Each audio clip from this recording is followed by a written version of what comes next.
লীগের কর্মসূচি, আওয়ামী লীগের মিটিং, সেই মিটিংয়ে এবার ভার্চুয়ালি বক্তব্য শেখ হাসিনা।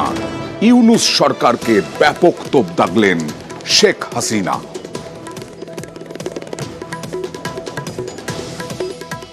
এটা কোন ধরনের সভ্যতা, কোন ধরনের আন্দোলন?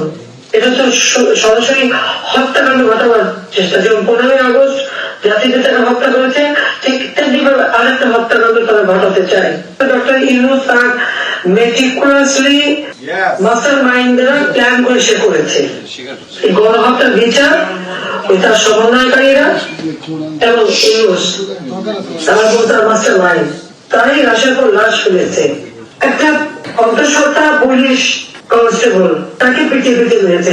তারপর হিন্দু, বৌদ্ধ, খ্রিস্টান কাউকে তো বাদ দেয়নি।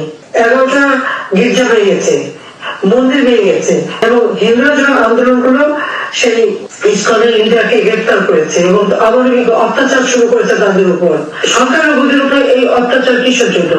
কেন তাদের উপর এইভাবে নির্মম ভাবে তাদের অত্যাচার করা হচ্ছে এবং তাদের উপর হামলা করা হচ্ছে? একজন আইনজীবী কেন দাঁড়ালো কোর্টে? সে আইনজীবীকে পিটিয়ে হত্যা করলো। সাইফুল নামে আইনজীবী, সেই ইসকনের তার জন্য দাঁড়িয়েছিল, জামিন চেয়েছিল কেন? সে অপরাধ তাকে মারা হলো।